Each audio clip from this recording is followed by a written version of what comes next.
E hoje nós queremos falar com vocês sobre algumas dicas que nós vamos dar de como você ler toda a sua Bíblia em um ano, um mês, 2 meses, 3 meses, não sei, o importante é que vou... Em um ano, um mês, 2 meses, 3 não, meses. O chique é o em um mês, 2 meses, 3 meses, não sei.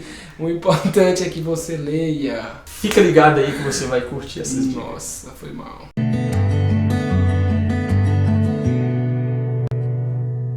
Então, galera, a nossa primeira dica para vocês é escolha um bom plano de leitura. Se você entrar na internet ou no seu próprio celular, você vai conseguir baixar alguns aplicativos que vai te auxiliar nessa leitura, te fornecendo alguns planos para você conseguir ler a Bíblia em um mês, se você tiver muito tempo disponível. Em 3 meses? Em 3 meses. Talvez você fique a tarde inteira sem fazer nada, só assistindo Netflix, falando, eu quero ler a Bíblia. Dá um tempinho aí no Netflix e fala assim, eu vou ler, por exemplo, o plano de 3 meses é aproximadamente 12 capítulos por dia. Eu já fiz esse plano. Cerca de 1 hora de leitura, né? Aproximadamente uma leitura tranquila, 1 hora de leitura você vai conseguir ler a Bíblia toda em 3 meses, velho. É uma coisa assim, é fantástico esse plano de leitura. 12 capítulos não é tanta coisa assim. Não é tanta coisa. Ou se você fala, não, eu não tenho muito tempo, escolha um plano de leitura de 6 meses, ou escolha um plano de leitura de 1 ano, e você vai conseguir. Então, assim, a primeira dica, escolha um bom plano de leitura. A internet, o celular com os aplicativos aí, estão cheios de bons planos de leitura para você ler. Exatamente. Tudo começa quando a gente traça uma meta, que a gente tem um objetivo, facilita bastante na nossa leitura, na nossa disciplina. Pessoal, a nossa segunda dica é estabeleça um lugar, se possível, e um horário apropriado para você ler. Eu, particularmente, não consigo ler na sala com o pessoal assistindo televisão, assistindo Netflix, não dá. Então, por exemplo, eu gosto de ler na minha escrivaninha. Eu estou aqui nela. Então, quando eu olho para ela, isso já me lembra a leitura.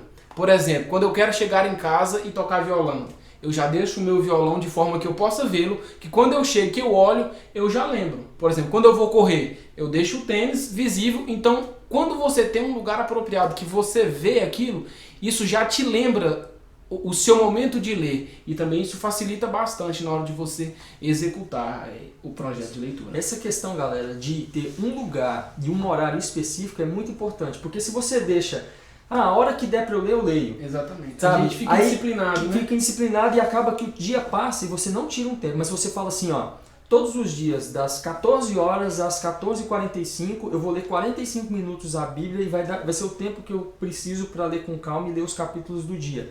Normalmente você vai estabelecer aquilo de maneira rigorosa, você consegue desenvolver. Se você deixar, a hora que der eu leio, você vai lembrar de ler, na hora que você for dormir, você vai estar cansado e não vai conseguir desenvolver a sua leitura. Então estabeleça um local, estabeleça um horário para que você consiga ler. Exatamente, isso é muito importante. Dica número 3, galera. Essa é importantíssima. Escolha uma versão da Bíblia que você consiga ter um melhor entendimento. Cada pessoa, tem pessoas, por exemplo, eu gosto muito da Bíblia Viva. Eu acho uma versão que quando eu leio, eu tenho um bom entendimento. Né? Mas eu gosto também da versão revista atualizada. Que já é uma linguagem mais um pouco arcaica, mais, né? Isso.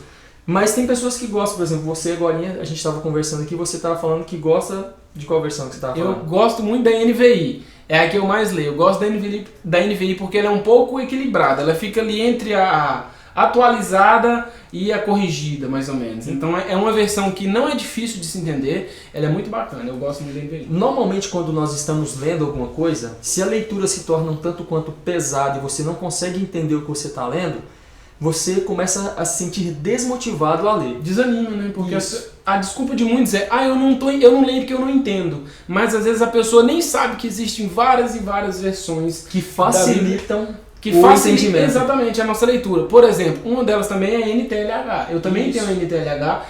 É uma versão bastante legal e bastante simples de entender, que é a nova tradução na linguagem de hoje. Isso. Então outra versão que a gente indica bastante para quem está começando e não tem tanto costume é a NTLH. A partir de então, quando você escolhe essa versão, existem uma infinidade, nós citamos algumas. Várias versões. A partir do momento que você escolhe uma boa versão, você vai conseguir ler, entender melhor a versão que você escolheu, e isso vai gerar prazer em você cada vez mais querer ler, porque você está entendendo o que você leu. E aí vai acabar aquela desculpa de tipo assim, mas eu leio, não entendo e tudo mais, aí eu desmotivo, não leio. entenda muito bem o que nós estamos falando. Escolha uma boa versão e você vai ver que a sua leitura vai se tornar muito mais prazerosa. Isso mesmo. Vai em uma livraria, lá você vai poder ver várias dicas, né? Peça dicas. Procure seu pastor, procure um amigo. Exatamente. Procure alguém da sua igreja aí que gosta de ler. Peça indicações, leia, pesquise, que você vai encontrar uma versão que vai se adequar ao seu perfil. Pessoal, a nossa quarta dica é a seguinte: não leia apenas para bater metas. Por exemplo, tem muitas pessoas que falam, eu vou ler a Bíblia toda 3 vezes esse ano, só para eu mostrar pro pessoal lá da igreja que eu leio muito. Não faça isso, por favor. Aí você pergunta de Bíblia e o cara não sabe nada. Não sabe nada. Mas você já leu a Bíblia 3 vezes e não sabe nada. Exatamente. A questão não é apenas quantidade, mas também tem que ter qualidade. É por isso que nós falamos que você precisa escolher um bom plano. Porque não adianta você ler 10, 15, 20, 30 capítulos por dia, sendo que você, no final das contas, não vai entender nada. Então não leia apenas para bater metas. Quando você for estabelecer um plano de leitura, leia uma quantidade que se torne qualitativa a sua leitura, que você tenha tempo de meditar e que você aprenda aquilo que você está lendo. Então, não lê para bater metas, você não é o Rubinho Barrichello, você não precisa bater metas, tempo. O mais importante na leitura é a nossa compreensão quando a gente está lendo, né, Ralf? Isso. Nós acabamos de falar sobre a questão de você ser rigoroso com o seu plano de leitura, mas não adianta, como o Taylor falou, você simplesmente ler e não entender o que você leu. Tem gente que fala assim, eu li a Bíblia 3 vezes esse ano. Você vai perguntar de Bíblia, a pessoa não sabe nada. Leu por ler, passando por cima de um monte de detalhes bíblicos, de informações importantes. Quando a própria Bíblia nos fala que nós não temos apenas que ler, mas nós temos que meditar na palavra do Senhor. Então você tem que ler meditando com cuidado a respeito daquilo que você está lendo, para você ter um entendimento claro. Exatamente. Então não leia apenas para bater metas. Quinta dica, galera. A quinta dica, ela diz respeito a como você vai ler a Bíblia, por onde você vai começar a ler a Bíblia. Existem algumas dicas, algumas possibilidades para você ler a Bíblia. Nós vamos falar para vocês aqui algumas, eu vou falar qual o método que eu prefiro e o Taylor vai falar para vocês o método que ele prefere.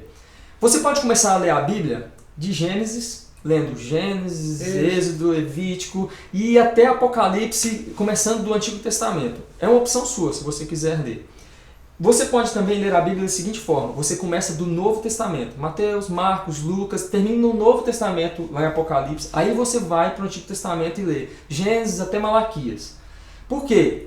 Porque isso vai facilitar para você, se você é um novo convertido, por exemplo, você entender a obra de Cristo primeiramente, para depois você ir para o Antigo Testamento e aí então você ver como foi a criação e todas aquelas questões de lei e algumas coisas que hoje até não se aplicam mais a nós, principalmente as questões rituais e tudo mais. Existe também uma outra opção, que é você intercalar entre livros do Novo e do Antigo Testamento. De que modo? Por exemplo, eu começo lendo o livro de Mateus. Quando eu termino Mateus, eu vou lá para Gênesis e leio Gênesis. Exatamente. Termino Gênesis, volto e leio Marcos. Termino Marcos, leio o Êxodo. E aí eu vou intercalando entre um livro do Novo e um livro do Antigo Testamento.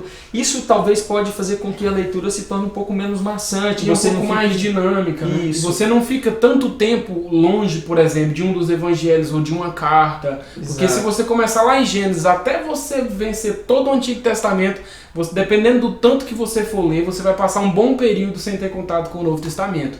Então essa escala é algo muito interessante e é algo que eu faço até hoje. Eu sempre procuro ler um evangelho, um livro poético e um do Pentateuco, que eu vou fazendo essa escala. Sempre é o que me ajuda bastante. Eu tenho o meu método, o Taylor tem o dele, outras pessoas têm os métodos deles. O importante é que você leia a Bíblia. Exatamente. Isso é o importante. Leia a sua Bíblia toda. Não importa a forma e o método que você vai usar. O importante é você ler. O que nós estamos dando aqui são apenas dicas que nos ajudam. O método que o Ralf usa é um, que eu uso é outro, mas o importante é que a gente está sempre procurando ler a Bíblia. Sempre. Amém. Sexta dica. Ore antes de começar a ler. Por quê? Porque eu sou um crente pentecostal? Não. Porque a Bíblia ela não é apenas um livro humano, ela é também um livro divino. Por que humano e divino? Porque Deus usou homens com suas capacidades humanas para escrever e ela foi inspirada por Deus, que é divino. Então a Bíblia é um livro humano e divino ao mesmo tempo. Ela exige estudo, ela exige pesquisa, mas ela também exige oração. O salmista mesmo diz, abra os meus olhos para que eu veja as maravilhas da tua lei. Então quando a gente vai ler a nossa Bíblia, é imprescindível que a gente ore. Sétima dica, galera. Compartilhe com as pessoas ao seu redor e pratique tudo aquilo que você está lendo. Vai fazer muito mais sentido você ler a Bíblia. Cara, você lê a Bíblia e você simplesmente guardar aquilo para você, começa a ficar algo muito frio e algo até um tanto quanto egoísta. Exatamente. Você aprende coisas tão importantes e você guarda só para você. Quanto mais você lê e você compartilha o que você lê e você pratica aquilo que você lê, mais você encontra sentido na leitura da palavra de Deus. Exatamente. Porque você vê que você está alcançando vidas, você está transformando vidas de pessoas e a sua própria vida está sendo transformada por aquela leitura. Tiago fala o quê? Que o mero conhecimento, ele não muda em nada. Então, apenas conhecer não nos leva a nada. Ele nos manda ser praticantes da palavra. Praticantes da palavra de Deus. Nós temos não somente que ser ouvintes, mas praticantes da palavra de Deus. Então, se você é um ouvinte ou um leitor, não simplesmente leia, mas pratique. Não ler apenas para conhecer, né? Mas para que esse conhecimento ele possa mudar a nossa vida prática e afetar a nossa vida de alguma forma. Esse é o grande ponto do conhecimento bíblico. É isso daí mesmo. Então, galera, nós esperamos que todas essas dicas sejam realmente úteis para você. Eu desejo muito que você consiga ler toda a Bíblia seguindo essas dicas. E eu queria te fazer um pedido. Se você gostou dessas dicas, compartilhe com algum amigo seu. Fala, cara, veja essas dicas, vai te ajudar a ler a Bíblia toda. E se você, quando chegar no final do ano, daqui 3 meses, de acordo com o plano de leitura que você conseguir, realmente conseguir ler a Bíblia, e nós tivemos o privilégio de contribuir com isso, vem aqui nos comentários embaixo aqui, ó, e fala, feedback, né? Exato, fala assim, cara, consegui ler a Bíblia, valeu pelas dicas. Isso vai nos deixar bastante felizes. Nós sabemos que você recebeu uma ajuda nossa de algum modo para que você conseguisse ler toda a Bíblia. Exatamente. É o desejo do nosso coração que você cada dia mais ame a palavra de Deus e viva ela todos os dias.